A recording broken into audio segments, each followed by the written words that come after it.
Today's episode is brought to you by cattle.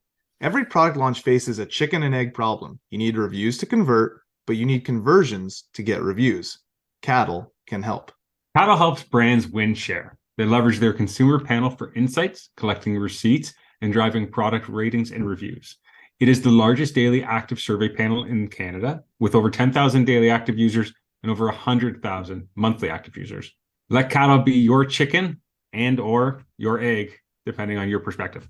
Visit getcattle.com to learn more.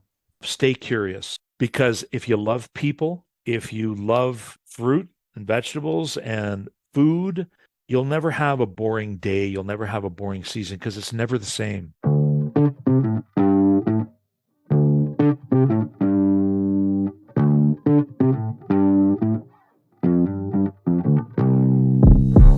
Welcome to Hearts and Carts, the CPG podcast, the podcast about the people behind the products that are winning hearts and filling carts. This cast is for anyone with an interest in the world of consumer products. We're your hosts, Justin Osborne and Alex Hill, and our mission is to bring you weekly content that helps you be a better and more informed CPG professional.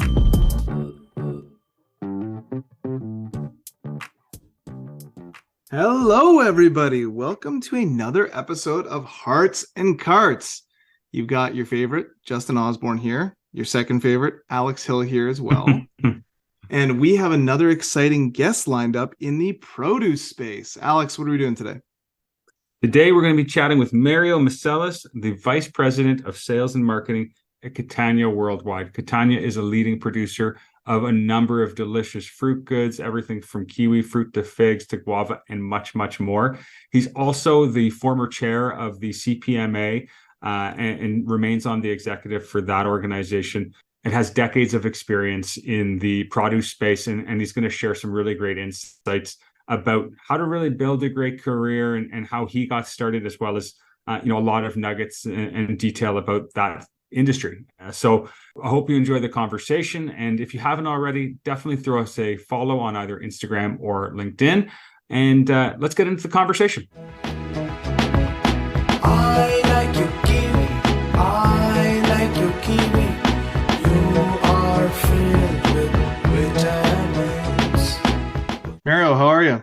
Good. How are you guys? I'm Good. Good. Great to meet you, Mario. Great Nice to meet you guys. Based on your background with all those books, I can already tell you're smarter than I am. It's just aesthetics. It's just a green screen. There's no books. Yeah, it's a green screen. Oh, this is actually my home library. Pretty cool thing. Yeah, Very nice. Looks awesome. Very, very nice. Well, we had Mike Catalano put us in touch with you, who's a great guy that we both got the chance to work with at SC Johnson. What feels like a lifetime ago. I guess it was 10 years ago, 11 years ago, Alex, we worked with Catalano. It's been a minute. Which is a long time, but he Did you guys do this in grade school? Yeah, pretty much. Yeah, well, yeah. my hair wasn't gray at the time. It wasn't gray at the time, but now it is. Neither was mine 30 years ago. Yeah. And yeah, he was a great guy. He introduced us to a few people and yourself, and he said great things. So we're excited to meet you and hear your journey and hear a little bit about you. Yeah, Mike's certainly an up-and-comer in our industry.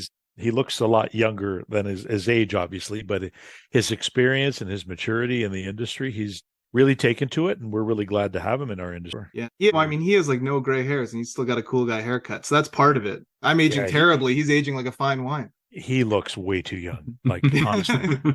Yeah. It's all the produce. Yeah. High quality produce. Yeah, for sure. Mario, where are you calling in from? Are you in the GTA or whereabouts? Yeah. I'm in Vaughan. Awesome. Vaughan is home. Been home since 2009 now. Home is Toronto. I was born and raised here. As I tell the industry, I was conceived in Italy and born in Canada. My mom was pregnant when she came over, so because of that, I hold both passports. Amazing. Bad, yeah. Not a bad second passport to have. No, and I use it quite often in our industry and going into Europe for business and Italy specifically. So it's a good thing. Yeah, it's something we've chatted with a few. I mean, Mike and Ron Lemaire as well, and we're starting to learn produce. The produce industry is a very global industry with with a few necessary checks in some locales that sound pretty amazing. So good situation to be in. For sure. For sure. Well, Mary, how about I give you a quick introduction and then we dive into Sure. the conversation. All good. Okay. So everyone, we have Mario Massellis, Vice President of Sales and Marketing at Catania Worldwide. He's also the chairman of the CPMA for the Produce Association for Canada. So that was as of April of this year. Okay. I am now past chair. Okay. So I remain on the executive for the next year. I've been on the board of directors for 15 years now at the Awesome. CPMA. On the executive for 5, was chair from April of 2022 to April of 2023. And now I'm past chair, remaining on the executive for 1 more year with a vote. And then I become past chair for life as an advisory role. I like that. I like that. Like tenure. Very Yeah. nice. Yeah. Very nice. Well, Mario, what we usually like to do in these conversations is the first place we like to go is just to get to know the guest and their journey. So I think for us, you know, a lot of our listeners might be early in their career, starting out or thinking about a career in some form of retail, consumer products, produce, whatever it might be. So I guess as a starting point, let's jump back to you coming through kind of university and starting to find your way and kind of walk us through your journey. Yeah, I went to the University of Toronto. My intention was to become a doctor.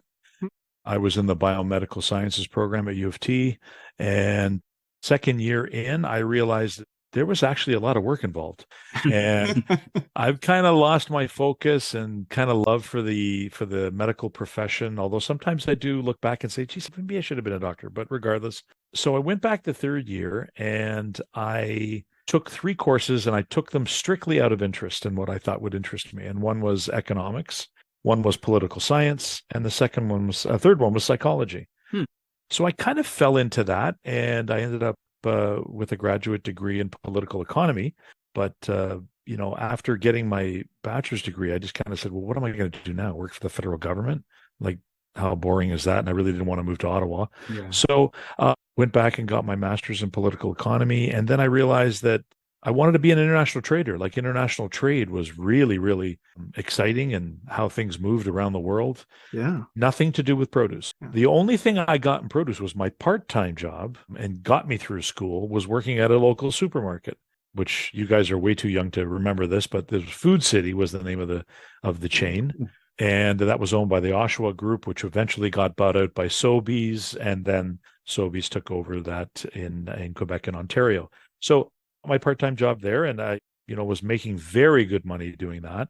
But I became a commodity trader. I worked out of school for a company called the RBT Group and its division called the Discount Mercantile Corporation. And so basically we would put buyer and sellers together around the world for different commodities. One day my boss comes into the office shortly after graduation, throws a couple of papers on my desk and says, here's a company in Russia that just sent us a letter of credit for $1 million.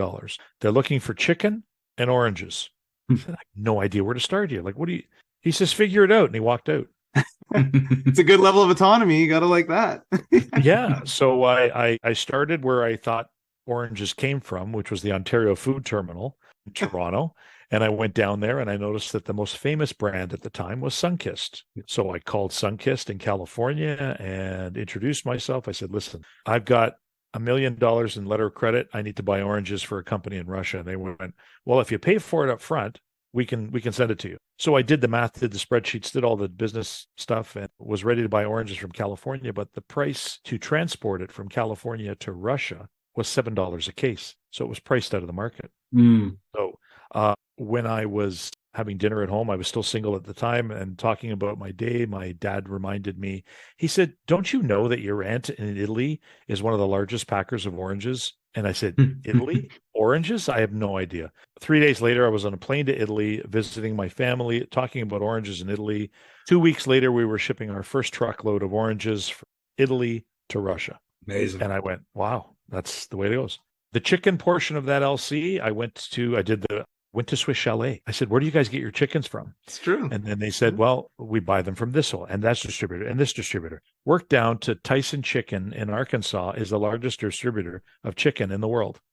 Did the same thing, contacted them, made the contract, started sending containers of chicken to Russia. Apparently chicken sometimes has 3 wings, 2 heads, whatever, like Don't ask me how, but these extra parts that Tyson doesn't use, they would put together, flash freeze it, and they would send it to Russia. And that's how we started selling it. While I was in Italy, I noticed that they were selling clementines, but in big cases. So I said, can you pack these in little 2.3 kilo cases? And they said, why would we want to do that? I said, pack some samples. When I go back to Toronto, I'm going to see if I can sell them. Went back to Toronto, did the Ontario Food Terminal, and within 2 days, I had POs for containers of clementines from Italy. That's how my produce started. That's pretty incredible. Yeah, I love that story. By fluke and by chance and by curiosity on my part. I was gonna say a little bit of elbow grease in there. It sounds like you went, a lot of salespeople are going outward, but you were going back to upstream, finding opportunity, which is pretty cool. Yeah. It's what I tell the new generation coming into our industry. I said, stay curious, keep your eyes open, and think out of the box. Opportunities will happen all the time. And I, built my career on that. Totally. So it was pretty cool.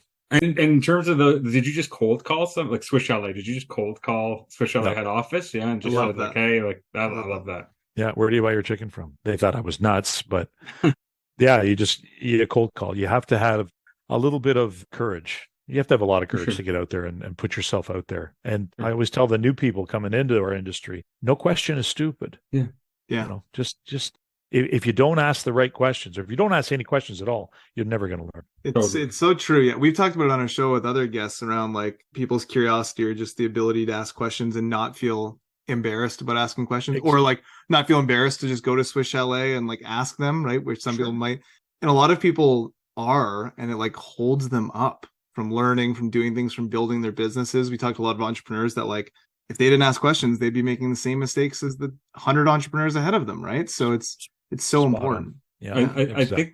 I think the other funny thing is the mismatch between people's fear and the reality that most people are actually quite happy to have a conversation. Yeah, most people are good, nice people. Yeah. Which, not always. I'm sure there's lots of people who are too busy or whatever. They got a lot going on. But I mean, even since we started this initiative, just, with Hearts and Carts, people are very generous and gracious with their time and sharing their experience. And I think it's definitely a lesson in there. Yeah. So Mario, from there, so I guess that was your first, pardon me, the name of the trading group was escaping me. The Discount Mercantile Corporation. The Discount Mercantile. Yeah. Didn't last very long. I'll be honest with you. The company, through some other divisions, wasn't doing very well. Okay. Long story short, 3 months after I got married, it went bankrupt. So I was out of a job, new house, that happened, new wife, new mortgage. Boy. Now what do I do? So in order to, before I found my next gig, I went back to working a couple of trading companies, phone rooms, making cold calls, getting leads. But in the meantime, I said, this produce thing is really sticking in my head. Yeah. So I went down to the Ontario Food Terminal and I approached the companies that I was selling the product to from Italy, the clementines and grapes and whatever. And I said, how would you like to hire me full time and do this for you? And I went to 3 different companies. I got 3 different offers within a couple of days.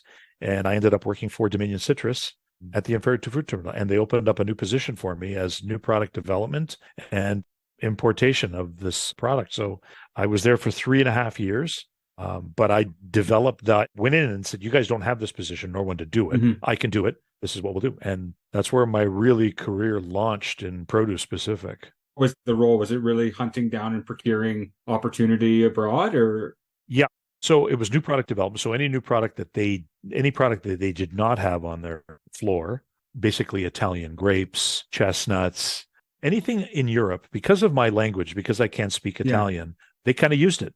And they said, okay, go and run. And at the same time, I was learning the ins and outs of the wholesale market at the Ontario Food Terminal and where the product was coming from, the seasons. When is a peach coming from Georgia versus California versus Ontario? What's the difference between those products? And my education really began there.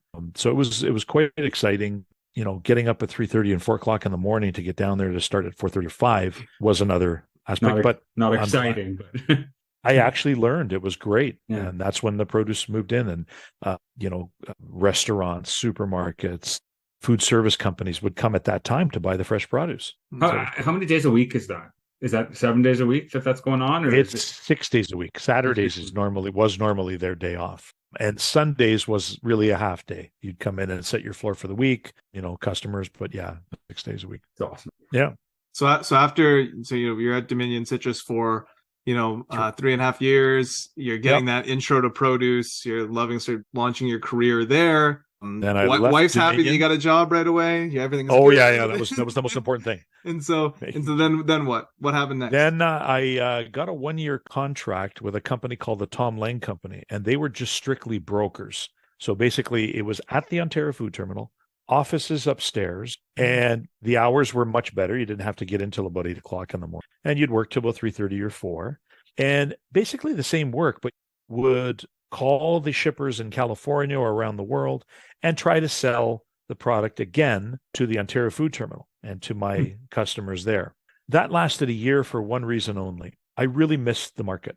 I missed the people. I missed the action. I missed the camaraderie. And that's when I realized that this is not just pick up the phone, that the beauty about our industry is the people, is the connections that you make. And you actually get to see the product. When you're a broker, you just see the paper. You really don't take possession ever of the product. But when you see a load of lettuce come in and made that journey, how did it change?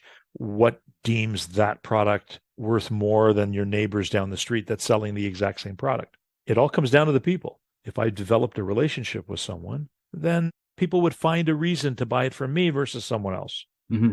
Yeah. So we talked about this with Catalano, actually, which is like produce is such a short shelf life, changes from batch to batch, that like the trust between those people needs to be at an all-time high, because it's not like you're buying Ziploc bags like at S.C. Johnson where they're always going to work perfectly, right? Like there's a lot of trust that's going into these relationships. Exactly. And that's where your relationship with your customers is important. If you really don't care about, like I would say, the first sale is always the easiest sale. It's the repeat sales that'll keep going. Yeah. And that'll keep you in the business and the industry. I also develop procurement skills as well, which is important because we're one of the few industries in the world where I can pick up the phone on recognition alone and put $100,000 worth of product on the water before I give them a dime. Mm-hmm. Yeah. They're even paying for freight, believe it or not. Yeah. Wow. It lands to me. Everything's good. If it's not good, I report it. We always make inspections of the incoming and outgoing, and so they know what they're sending. And then 30 days later, we pay them in full. Awesome. It's a really amazing industry for that. And in terms of your path through, so you left from Dominion, then it was the Tom Lang, and now then I went back to the market and worked for another 3.5 years. Seems to be a recurring number in my life. At a company called Lamantia Garcia. It was a new startup from it was a spin-off of another company down at the market. And I hung my hat there for 3.5 years, doing basically the same thing at Dominion Citrus, on the floor, buying and selling. But because it was a smaller company, I quickly outgrew it. And there was one of my suppliers of kiwi fruit locally, Paul Catania, was selling me product. And he would come down and see me at the market. And he would ask me simple questions like, "Are you happy here?" Planting the seed. Yeah. And this, I'll never forget, it was 2003 in April, and I had just started another season of New Zealand kiwi fruit. Kiwi fruit has become my specialty. And so I kind of a weird fruit to do, but kind of specialized in it. And I'm still doing it today. And he said, we should go for dinner one night and talk. And we went for dinner. And he was telling me about the growth of his company. He's third generation in a company called the ML Catania Company at the time, which is now known as Catania Worldwide. And he said, we do very little in Toronto, but I've got this huge operation in California. I've just opened up an operation in Chile. I have connections in Mexico. And I went, I never knew Paul. He says, yeah, I've been flying under the radar for years, but now my ability to grow within our market is going to be based on you, whether you want to join me or not. And so there was another colleague of mine from another company, Sam Bertucci, who's since passed away, but he had joined Paul about 1.5 years earlier and talked to him about it. And he says, no, this is for real. This company's going places. So we went to dinner. He made me an offer. I took the offer to my wife. If you're married, it's a smart thing to do. And we talked about it. And I went back to him and I called Paul and I said, Paul, I've got good news and bad news. He says, oh no, what's the bad news? I said, the bad news is I'm going to come work for you. He just kind of started laughing. He said, "What's the good news?" I said, "The good news is I'm going to start in October because I need to finish the season that I've currently started with New Zealand with Lamantia Garcia." And I think that's where I sold him. He was very respected by that. And he says, "Good for you for doing that." He says, "I'll wait till October." So my last day was October 16th, 2003 with Lamantia Garcia. It was a Friday. October 17th was a Saturday. The next day, I was on a plane to Orlando, Florida with Paul and his wife, and we were exhibiting at the PMA show in Orlando. It was his first time exhibiting as a company, and that was my first day with the company from there. And that's how it's going to be 20 years from now, this October coming up. Wow. Yeah. Let's take a step back. What is Catania Worldwide? Like, what does the company do? For our listeners, what's the purpose of the company? ML Catania Company was started by Michael Leonard Catania in 1929 as a brokerage company, and then slowly developed into a Bradford distributor, carrots, onions, potatoes in Bradford, Ontario. And the brokerage end of it just started dealing where Michael Leonard Catania was the first man to bring lettuce from Mexico to Canada in the winter months. Interesting. Yeah, we never saw greens in the winter months before. Yeah. And so he was, again, a very forward thinker, and just looked at new opportunities. So Paul Catania Sr., Michael Leonard's son, joined the company in 1946 after World War II. He served for Canada, Canadian Armed Forces in the World War II. And after the war, started with his dad and was well into the company and obviously owned the company until his death, I think was in 1988. No, 98. My apologies. And Paul Catania Jr., his son, started in the company. He was actually supposed to be a broadcaster, and he wanted to go into broadcast radio, and that was his interest, and that was his dream. But he got sucked into the produce industry too, and the family-run industry, and fell in love with it, and was a broker for a long time. He saw the writing on the wall. And this is where I guess it's a family trait where they see the foreshadowing in the produce industry. He said, if I'm going to make it in this industry, brokers are going to die, and we need to. So he went to California and started a small company called Stellar Distributing. And it was just him, one guy in California, Kurt Capilouti, and one lady to run the office. And that was it. He started from there, and that blew up. Went from 100,000 trays a year to probably what we're doing now to the equivalent of, I'm going to guess, 500 metric tons of fruit. Wow. Yeah. Wow. Yeah. An incredible operation in California. Bought some land, started growing in California. So not only he's a Toronto Maple Leaf fan, I got to put that out there. So he got a ranch there, and he calls it the Maple Leaf Ranch. Love it. Well, okay, I like so that. He's doing a lot of organic farming, and I think he farms about 150 acres right now on his own, and obviously grows and distributes equivalent of 2,000 acres of kiwi and fresh figs in California. Wow. Yeah. Very cool. And go ahead, sir. I was just going to ask, you mentioned that brokers were on their way out. I'm just curious. I just wanted to pull on that thread and just understand more why. Brokers would earn quarters. In other words, if Justin owned a company that needed lettuce and Alex has lettuce, I would basically call Alex and say, hey, I need one of my customers needs, blah, blah. Can you do that? Yeah. What price you need? We'd negotiate the price. Boom, we go. And I would make 25 cents a box. Got it. And Justin would pay me if I was taking possession of it, or he would pay you and you would protect my quarter. Got it. It didn't take long for Justin to know that why am I paying him a quarter when I can figure out Alex? I mean, call that unless some brokers were really bringing value, you could do the transaction yourself. So that's basically how the broker has kind of virtually disappeared. Yeah. And there's new ways to do that, earn a living. Yeah. Sorry, didn't mean to derail. I was just curious. No, that's fine. Yeah. So the Catania in Toronto went from a broker and started, bringing in fruit themselves and selling it directly to the wholesale markets. And so we became like a satellite office of the California operation. Slowly and steadily, when I joined the organization, Paul basically told me one thing: here's your opportunity to spread your wings and fly. Go to it. Bring me new opportunities. Develop what we're currently doing into a larger scale. So I said, okay. My first 2 weeks after coming back from the PMA was kind of boring. I was sitting in front of a computer going, okay, what am I going to do? What am I going to sell? Like, who are we going to start it from scratch again? 3 weeks later, I was in my car driving to Ottawa because that's where Costco's head office is. And I had 2 samples of kiwi fruit in a clamshell. I said, listen, you've got kiwi fruit on your store, but it looks like this. We can deliver it like this. And we can pack style in 2 pound, 3 pound, whatever you want. Trays, here's my price. I think I can beat your price. And that was it.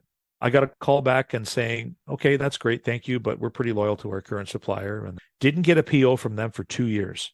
2 years later at PMA show in Anaheim, again, with the buyer, sitting with them. And the director, the buyer's boss, looked at the buyer and said, is it better fruit? She said, yes. Is it better price? Yes. Give him a PO. Love it. So it's pretty simple, those two things. Yeah. It was pretty simple, but now the work starts. Yeah. And so we were selling kiwi to wholesalers, and we were doing that, but retailers was the future of our industry. So we needed to have better relationships with the retailers and understand the retailers. And from there, it's grown. Like Sobeys has different requirements from Loblaws, which has different requirements from Costco, which has different requirements from Metro. The small independents have their requirements. And our ability to identify what they want and give them the product that they need was the key to it all. And that's how the growth of Catania in Toronto started. Interesting. Yeah. So yeah, it's similar to, I guess, like other consumer packaged goods, and just understanding the differences, the different channels and customers, and how you can best service them from a supply chain standpoint. Like, how is all of this done? Like, do you control all of this directly to the retailers? Are you using distributors? Like, this seems like it would be a vast network from getting the products from, outside of Canada, bringing them in, getting them to the retailers. Like, this would be a complex system, I'd imagine. It is, if you're from the outside looking in. But if you've been educated, been working in the market, doing what we need to do, know where the fruit is grown, first of all. Yeah. From there, we can decide the different pack styles, the seasons, where it's grown. Just need to clear my throat, guys. Sorry. All good. And don't worry, we can cut that. Sorry about that. We'll cut. Even if you didn't go on mute, we'll just cut that right out. Okay. Note to self, Alex. You're typing it down right now, I think. Yeah. Yeah. So knowing your commodity, the supply chain is a very complex network, but at the same time, it's very basic. So let me ask you guys a question. Where's kiwi grown today? So I thought like New Zealand, but Good answer. yeah. But that's only half the season. That's Southern Hemisphere fruit. There now. Italy, up until last year, was the largest supplier of kiwi fruit in the world. Huh. I would have never guessed that. Yeah, Never. that's not No what one I ever think did. of. That's not what I think. What I think about, I think of tomatoes, olive oil. I don't think Yep. of. Yeah, wow. The That's kiwi terrible. industry just took off in Italy, but it's on its decline now for several reasons. One is labor costs, disease of plants in certain areas. They're starting to dwindle. So Greece has now surpassed Italy. So it's right now it's probably 1, 2, 3, New Zealand, Greece, and Italy, Spain, Iran, France, California, all grow kiwi fruit. Interesting. Wow. It's Yeah. originally from New Zealand, right? No, it's originally from China. Oh, wow. China. It was known as the Chinese gooseberry. Okay. I was going to ask, is it actually, it's technically a berry, right? Like It's a berry. It's a gooseberry. It's a interesting. very large Wow. gooseberry. And the certain varieties that have developed over time, the green one that you normally see is called the Hayward variety, named after a New Zealander by the name of Hayward, who brought the plant from China in the late 1800s and found that it flourished in New Zealand, and slowly Wow. and steadily. Now, the gooseberry, as they called it, they marketed it as the gooseberry until the early 50s, early 60s, actually, but it didn't sell very well. So they put together a group of people, of which Paul Catania Sr. was on the board at the time of a plant called Turners and Growers, a board called Turners and Growers out of New Zealand. They renamed it the kiwi fruit. Interesting. Who says you can't brand a commodity? Right. It took off. Yep. So what started out as 1 or 2 pallets a month is now a very large import from New Zealand and all over the world into Canada. We bring it by the container load. Incredible. Yep. Yep. And you guys are into a number of other forms of predominantly fruit, it looks like, but like, you guys have figs, limes, Yep. oranges, guava. Talk a little bit about juggling that. What's that like? Well, we've got a great team. And so from kiwi fruit and fresh figs, we started to expand our product lines based on the demand of our retail customers. So a retailer would come to us and say, you know what? We're having difficulty procuring this, or can you get us more of that? And so we started with citrus, for example. Limes is one of our largest citrus commodities, which we actually grow in Mexico. So Paul has leased land because you can never own land in Mexico as a foreigner, but you can lease it. And in conjunction with a bank, as long as there's ownership, Mexican ownership, you can do that. So we grow our own limes, we grow our own fresh figs. And from there, we have what we call vertically integrated products. And what we mean by vertically integrated is that we take it from farming, from the farm to the retail shelf. And that allows us to control the quality, when to pick it, the fertilizers used, when is the optimum packing facility, timing, and markets. So we're vertically integrated with fresh figs, kiwi fruit, limes, lemons, and yeah, that's about what we're farming. Oh, persimmons, grapes. There's a variety of table grapes that we grow in California. And yeah, so we're in control of that. So when you guys vertically integrate, does it bypass the food terminal altogether? It can. Yeah. But the food terminal has its place. There are certain smaller retailers that we really are not able to supply. They're just too small. We don't have the trucks to deliver to them. So that's where they'll go to and restaurants, for example, as well, will go to the Ontario. So it's not bypassing the Ontario Food Terminal. That's just another distribution level that we would sell to. Got it. Yeah. Cool. Interesting. Let me ask you a question, I guess, around just produce in general. I think it's interesting hearing about the first time lettuce came over in the winter months and how spoiled I think we are as a society that everything's in season all the time, and that's our expectation. And the world's getting more complex in terms of supply chain issues and moving things. And I think COVID, we saw some of that. But what do you think the future of the produce industry is? Because I think that supply chain's getting more difficult. Consumers are eating a lot of non-produce things. They should be eating more produce probably, right? Myself included. Like, what do you think the future is what do you think the future of the industry is from a consumer standpoint and just from like a supplier standpoint? Okay.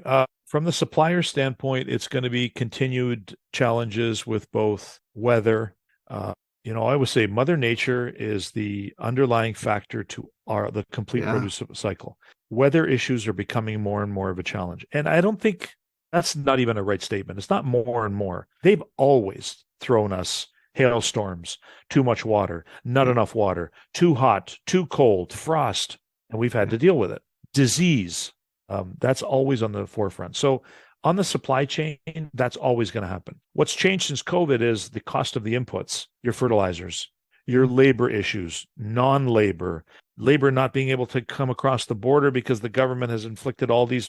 That is a new challenge. Yeah. Mm-hmm. On the consumer side of it, if we continue to be thirsty, Justin, you alluded to the fact how spoiled we are as Canadians. We are very, very spoiled. There's blueberries available January, February, March, April. Are you kidding me? Yeah.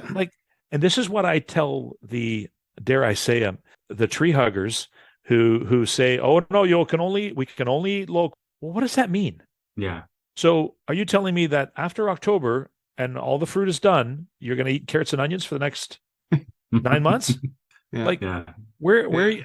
My 1.5-year-old son would, if I stopped giving him blueberries year round. Yeah. My son is raspberries. He eats raspberries every single day. Every single day. So it's like, I got to get those. Doesn't matter what the price is. That's like the fruit that he'll eat. Exactly. And that's probably the largest single commodity growth on the shelf of a supermarket in produce is the berries. It's one of the most important. A lot of people think bananas. A lot of people it's just been a major spurt because of the health benefits. As soon as someone said, was it Oprah or Dr. Oz many years ago, the benefits of blueberries, boom, it took off. Do you know that kiwi fruit has more vitamin C than 2 oranges, more zinc, potassium? It is a multivitamin in one piece of fruit. But until there's a major celebrity or a major claim to that, or the kiwi industry pays someone to say that, or this podcast goes viral. If this podcast goes viral, we're all going to take it right to the bank. But the health benefits of eating fresh produce is paramount to our health, and people don't realize that. Consumers, so the consumer end of it, we need to make sure that they're constantly buying, they're constantly looking for new products. Immigration is a perfect example. When my parents came here, they never saw a fresh fig on their store. Mm-hmm. But when they did see one several years later, and they went, "Oh my God, that reminds me of home." Yeah. And they'll eat it and they'll buy it. So as new immigration waves come in from many different parts of the world, they're going to bring a little piece of their home and the thirst for that fruit. So guava, cherimoyas, mangoes. Mangoes is the single most popular eaten fruit in the world. Wow. I think I'd heard something along those lines, and Yeah. I'm seeing it a ton now. Like I'm seeing it in heavy quantities Right here. But here. the amount of mangoes they consume in India, which 1.4 billion people, and in Mexico, it's just an amazing amount of fruit and the different varieties available. Like there's so many Yeah. different varieties of mangoes right now. So we're seeing more people like that. We have people on our team right now who are looking at those new unique little items. And that's why guava has really taken off in our company per se. It's finding that right piece of fruit, when to bring it, what's the maturity level, educating the consumer that a guava should be eaten like this, not like that. Taste is probably the single most important thing in produce, because if you or your significant others go and buy fruit and they bring it home and you bite into an apple and this, well, this tastes like crap. Yeah. You're not going to go out there and buy it again. No. So it's our responsibility to make sure that the fruit tastes good. And this is where a vertically integrated supply chain is important. We know when to pick it. There are many people who don't know the fruit per se, but they sense a market or the commodity's doing really well. So they'll pick the fruit early and send it. Mexicans are notorious for that. And we say, no, don't take the child away from the mother before it's time. Yeah.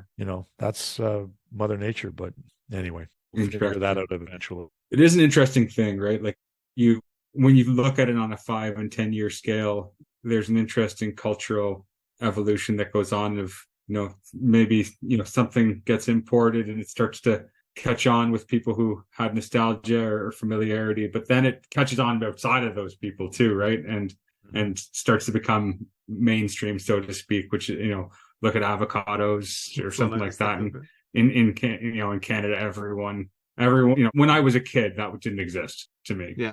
And now it's a staple in the house, which is, very cool. And I was reflecting as you talked about kiwis, that in a way you kind of did become a doctor, just indirectly through the power of kiwi. But yeah. Have you tried golden kiwi? I've tried it once. I can't remember. I think I picked up at Fortino's. I don't know if that one would have been yours, but usually I buy the standards. The standard green. Yeah. If you try the golden, bring it home, let your family try it, and do a taste difference. It's a different tasting fruit, much better. It's kind of like a strawberry, pineapple, banana taste. Cool. Nothing like green. Okay. Yeah, it's fantastic. Fantastic. Well, I'll get both when I get them, so I can really compare. Yep. So Mario, what's next for you, and what's next for Catania? Anything on that you can share? Anything you want to highlight or flag for anyone? We're going to continue to search the world for new fruits that are really not really mainstream, new varieties. There's red kiwi coming down the pipe. It's here, but so we have growers in Greece and Italy that we started developing a couple of years ago. But this fall, we'll be bringing our first major volumes of red kiwi into Canada. So we're going to continue looking for that. We're going to continue to provide our customers with the quality, the service, develop new relationships with both suppliers and customers. Growth for sure. We have a facility that we opened up a few years ago in Vineland, New Jersey. Our Mexican operation is growing at an exponential amount. We have a new distribution center in McAllen, Texas. So we're trying to erase the borders between Mexico, Canada, and the United States and have a free flow of goods and services going across the borders. It's difficult importing into the United States once the fruit is in Canada. This is where, associations like the CPMA and our involvement with government to open up their eyes that it's really not dangerous, that once an orange crossed the border, that it can't go back. But this is the politics part of it. I guess where my political science education comes into play.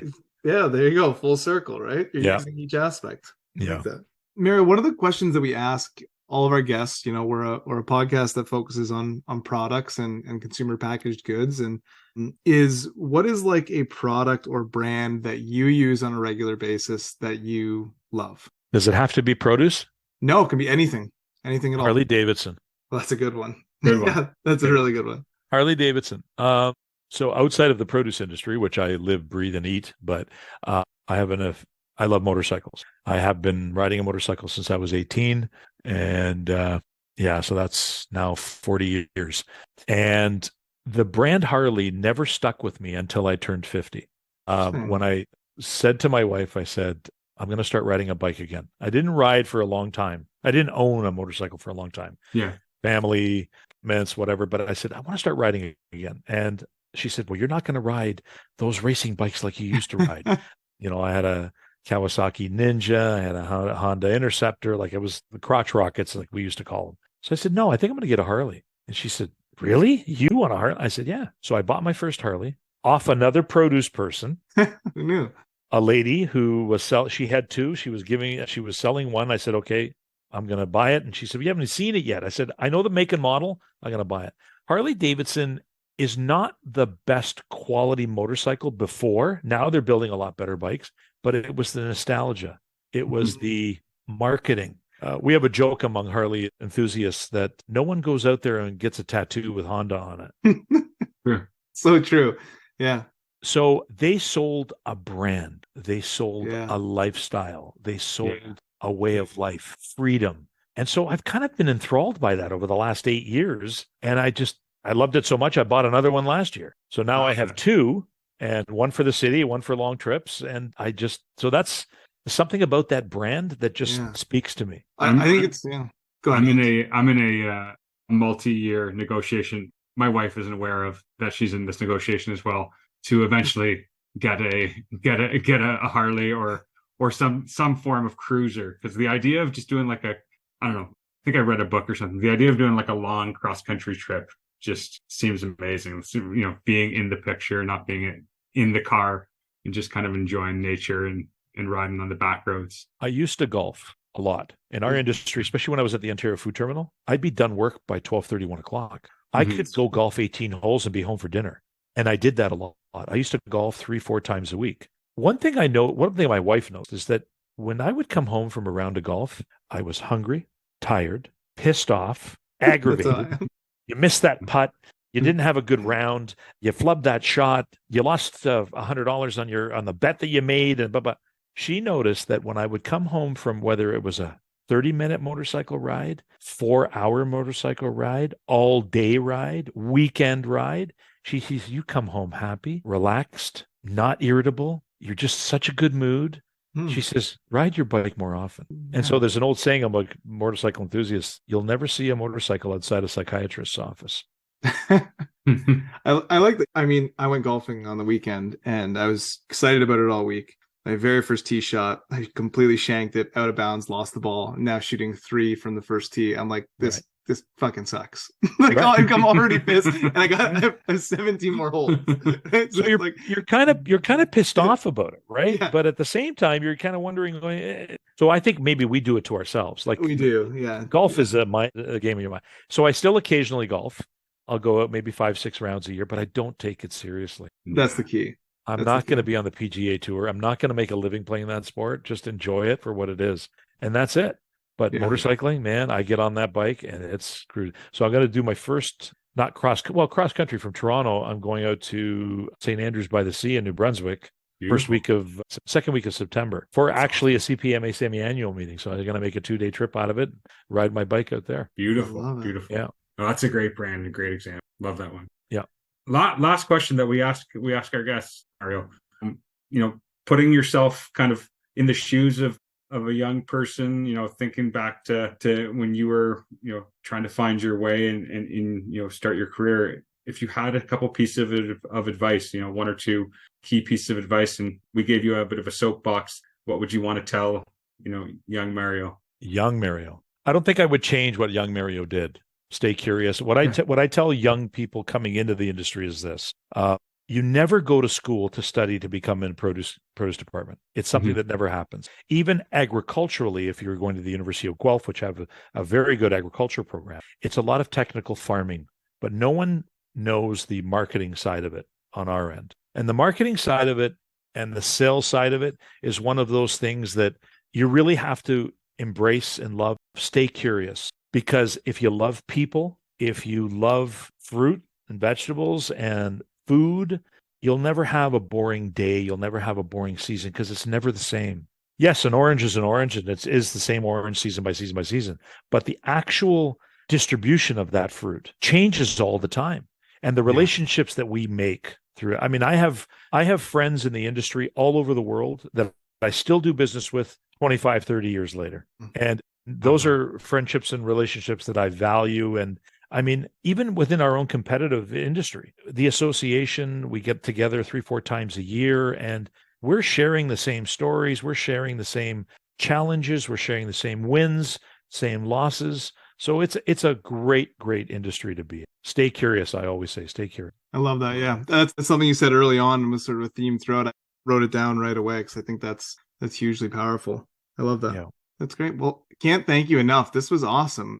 A Pleasure. different world than Alex and I, operate in. Some similarities, of course, with customers and stuff, but love hearing about, a completely different area of packaged goods and what you're working on. And I definitely learned some new things about some fruits too. So that's helpful for me in my personal life. Now I just got to get my son to eat them. I'm going to try with the golden kiwis though. Yeah, that's a good one to start with. I think they'll love it. But if you guys ever get bored with your current career paths, there's room for great, energetic young minds who want to stay curious and get in there. I always say sales is the highest paying job in the world. It's also the lowest paying job in the world. Yeah. So you can I was decide. going to say, wait, it hasn't been my experience yet. Yeah, you can decide what part of that spectrum you're going to be in. Remember once, just quickly, there was a sales seminar I used to go to because education for me is always a constant thing. And I went to a sales seminar many, many years ago, and this guy was talking about sales like it was the best thing in the world. And I looked at him and said, it's just selling. Like how important, like it's not like I'm saving lives as a doctor. And he said, if you don't think sales is important, think about this. If you're not selling your children, who is? Someone is always trying to sell your children from the moment they wake up in the morning to the minute they go to bed through advertising, through influence, through social media. Mm-hmm. So if you're not good at selling, you better get good at it quick because that is the most important job in the world. And I went, whoa, I better get good at selling quick because your kids constantly selling them. Yeah, I love it. I mean, I think sometimes people get hung up on a stereotype of sales, but the reality, I mean, you sell nutritious, like wholesome fruit, right? So like, there's nothing negative about what you sell that can, it's a sure thing in terms of the good, and everything else to do with it comes down to relationships, communication, empathy. So I think that's really well said, and I think it's a shout out for the importance of sales in the world that I think for sure doesn't get done enough. So thank you. So whenever you want to move over to the dark side in produce, let us know. Sounds good. Thank you, Mario. Well, yeah, I really appreciate this, and it was great to meet you. And yeah, we'll definitely keep in touch and enjoy that ride out east. Yeah, good luck with that. It's gonna be amazing. And good luck with the sales job you need to get on. Who so you can start riding your bike. Yeah, exactly. Thank you. All right, really appreciate it. Wishing you all the best. All right. Have a great night, Mario. Bye. Thank you. Bye, guys. Thank you. Bye-bye.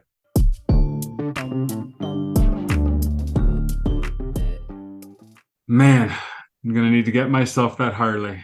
Yeah, I like that guy. He was cool. Yeah, he was great. He had a great energy, and I really liked his POV on a career and curiosity. And I just I loved how he started his kind of journey into like basically business development and procurement early on, just by ringing up random head offices and kind of pulling on threads to find opportunities. What were some of your key takeaways there? Okay, first one was around the Harley. Jim Letwin's gonna love that one. So that's a perfect brand. Kind of feeds into that earlier episode we had where Jim Letwin worked on that marketing campaign, and it's one that hasn't been really mentioned, but it's a fantastic brand in terms of like holds on to people. I wrote down a couple of things that he said sort of at the beginning. He looped back to some of them, but just like his general like pillars or themes of advice, which curiosity you just mentioned is one that I think is super important. He talked about the importance of relationships and trust in his business, which again, I think applies to any business and just life in general. And then this theme that we've hit with a number of founders and professionals, which is just around like being open to ask questions. So those seem to be almost like three pillars to his life that have gotten him really far. What about you, Alex? Yeah, I agree with all those, and two of those were ones I was going to say. I think the only one that I would jump to, and I elaborated this, but I'm going to reiterate it towards the end there. But his whole, and the threads you just pulled on in terms of trust and relationships all go into this, but sales and the importance of I love that. What sales is, as really when it comes down to it, it's a network, a store of trust, relationships, and goodwill, and it really makes it possible for good things and progress to happen when well-intentioned people are connecting and building relationships with integrity. And I think salespeople have had a bum rap, and I understand that there are certainly still forms of sales that aren't necessarily the best, but the forms of good sales out there, and I think what Catania is doing is an example, and as are many other great consumer products companies. It's one of these things that makes the world a better place and doesn't get enough love. So that was one I think I'm going to take away. And I'm a marketer mainly these days, but I spent some time in sales and still have love for it. And shout out to our sales folks listening. And guys, if you're still with us, huge thank you for tuning in. We appreciate anyone and everyone who takes the time to join us on these conversations and learn with us. A special thank you to Mario for making himself available and sharing his journey and his wisdom and experience with us. If you haven't already, please follow us on either Instagram or LinkedIn, and throw us a 5-star review on either Apple Podcasts or Spotify if you're enjoying the content. It goes a really long way. As well, don't hesitate to reach out. Let us know what you're liking about the content. If there's a question you wish we'd ask, we'd love to know, and maybe next time we'll be sure to ask it. And without anything else to add, thanks so much for listening. Hope to have you back next time for another great conversation.